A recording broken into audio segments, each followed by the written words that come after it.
Ben Bailey comes from a well-known seafaring family that has graced Deal Beach for many years. His uncle George was once a boatman on the beach, running the first motorboat Quest for the owners of the house called Quest. George Bailey eventually joined the police force, leaving Doc Bailey to take over from him. Before coming to the beach, Doc used to work in the brickfields and tells how he used to cart thousands of bricks on barrows to building plots. A hard job, but it kept the family fed.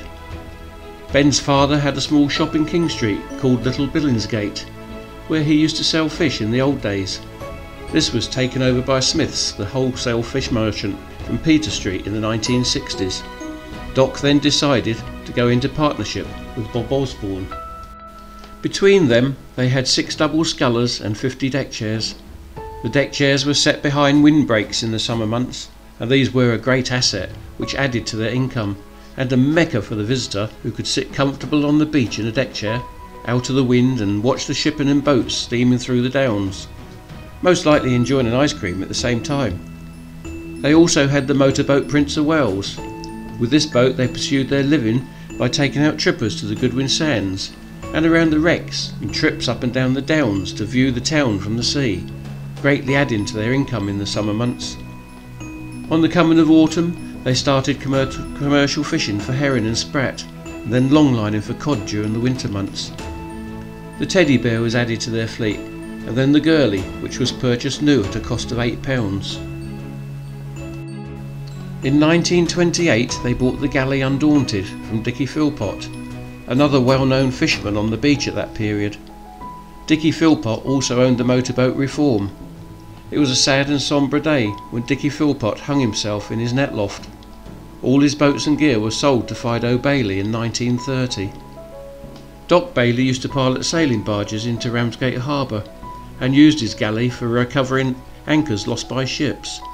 On one occasion he launched in a galley with a friend and recovered a bull that was struggling to survive out by the pierhead. His reward for his efforts was a joint of beef when the animal was slaughtered. Doc Bailey was an outstanding figure in the old days, especially at regatta time when he took the galley rescue race first prize cup on most occasions.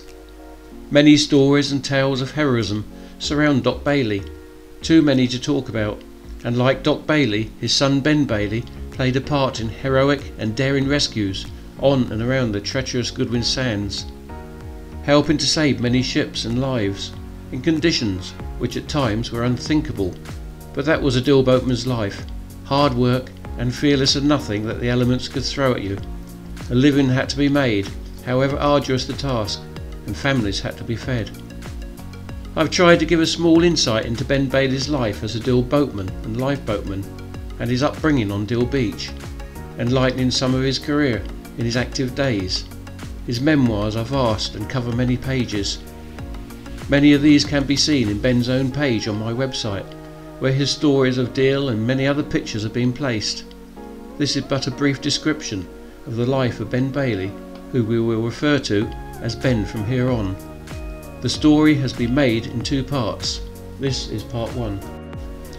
Ben was born on April the 18th, 1918, in Middle Street, Deal, in a property that was in those days a sweet shop which made homemade sweets. In 1919 times improved for a while, and with more money coming in, the family moved into the premises now 65 and 67 Beach Street by 5 Steps Alley, the old boatmen's rooms.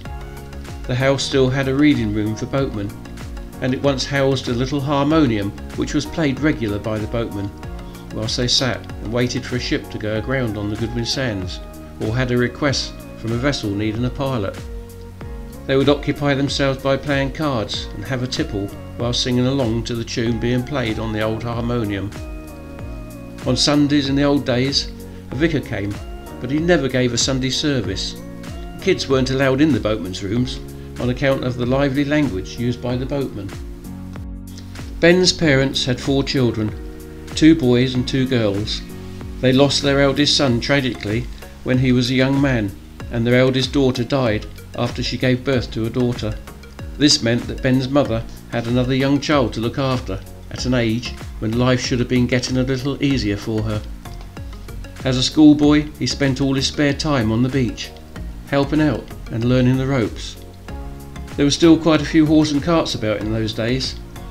The Middle Street area at the back of his house, which is now a car park, had rows of little houses in it. There was a coachyard and several blacksmiths. Many of the boatmen lived in that part of the town. One part of the area was called Cockle Swamp, which gave the impression that houses were built on a mass of cockle shells.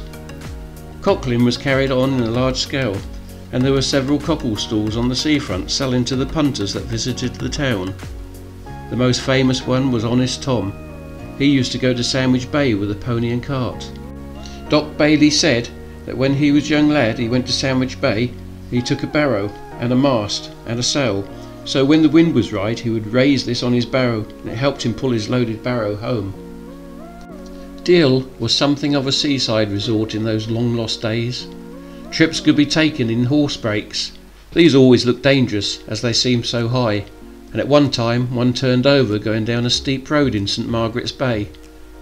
There were a few motor driven coaches. These had solid tyres, and when they went over the level crossing it sounded as though the engine would fall out. Their usual trips were to a large hut in the hop fields.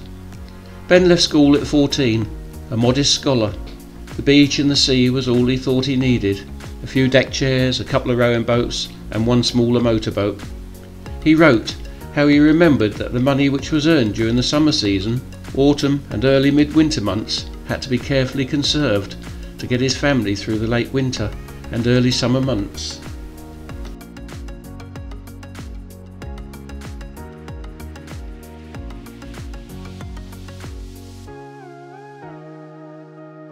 His father was always prepared to go out in the lifeboat or in the motorboats on rescues and salvage work. The boats were always kept ready in case they were needed. He was fortunate to belong to a well-respected and well-known seafaring family that operated from Deal, a town that for many years held great respect for its boatmen and its boats the world over. Like many others in his era, he was raised on the beach, helping his father Doc Bailey with the boats, launching for rescues and running pilots to ships that needed them. For his first job on the beach as a young'un, it was expected that he looked after his father's deck chairs. They had 50 deck chairs.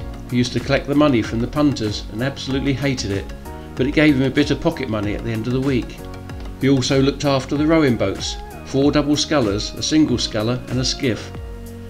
And as he became older he started to enjoy the boats and took it as his accepted job, hoping one day he would have a boat of his own. He spent his younger days fishing in his father's boat for herring and sprats, helping in the survival of Elga's fish factory, which was in Sandown Road. They used to buy the sprats at the Boatman Court and can them for export. On leaving school, Ben wanted to have a go at the galley races, a dream that had just come true. In 1930 he was given the opportunity, and in the galley race that year he joined the crew of the Ocean Lass. The race began, and they were speedily heading out to the bank buoy. There was very little ballast on board, and the huge square lugsail was heeling them over under the stiff breeze. Ben was bailing water out of the galley so she didn't capsize. They made good speed, and it wasn't long before they were rapidly rounding the bank buoy, the point set 1 mile from the shore, where they went about and started heading back. The next boat close behind them to round the bank buoy was Tom Upton's. The crew of Tom's boat had thrown all their ballast overboard to lighten her up, hoping to gain more speed and try and take first place. Ben heard Tom shout out, "Let go the sheet!" But it was too late. Tom Upton's boat heeled over and capsized. Ben and his crew eased their sheets, went about and saved them all. This is only one of many stories of boat races that Ben was involved in. As war broke out in 1939, he signed up to join the Navy like many other lads and was stationed for training at Lowestoft, from where he entered service in the Royal Naval Patrol Service. Starting his war career on minesweepers, a dangerous and demanding task, but a service that was vital to the war effort, especially along the coast from Harwich to Dungeness, where the enemy had access to hundreds of ships that passed through the Downs. The last trip he did for the Navy was to take a small MFV from Southampton to Fraserburgh. He made the trip last as long as he could. His first stop was at Dover. He came ashore here, and leaving the MFV for a time, he hopped on a train and came over to Dill, where he met his old mates and parents. He had a few pints that evening, then returned to Dover. He told the old lady and old man, that's his mum and dad, that he would come in close to the shore and wave as he passed Deal. Leaving Dover the next morning, he steamed towards Deal, and arriving off the pier head, he turned shorewards and passed very close to the shore. He saw the old lady and a chap called Tom Gilbert standing at the top of Five Steps Alley where he lived. No one else was in sight. There was no sign of the old man. He gave them a wave and proceeded back out to sea. There was a small boat fishing close by, which he went to. They told him there were 2 ships ashore on the Goodwins, and the old man and most of the boatmen were out there. Ben was anxious to get demobbed and return home, back to the beach and boats, fishing and helping the old man in rescues. After delivering the MFV, he returned to Lowestoft, where he was demobbed and released from military service. Then at last he found himself at Charing Cross Station with a little cardboard box with a suit in it and a trilby hat and a non-return ticket to Deal. Money was quite plentiful and something always seemed to be happening on the water. He was released from service in 1946 and returned to Deal Beach with great ambitions. In part 2, Ben returns to Deal Beach, but we will follow his career as he returns to the beach as a boatman and a lifeboatman.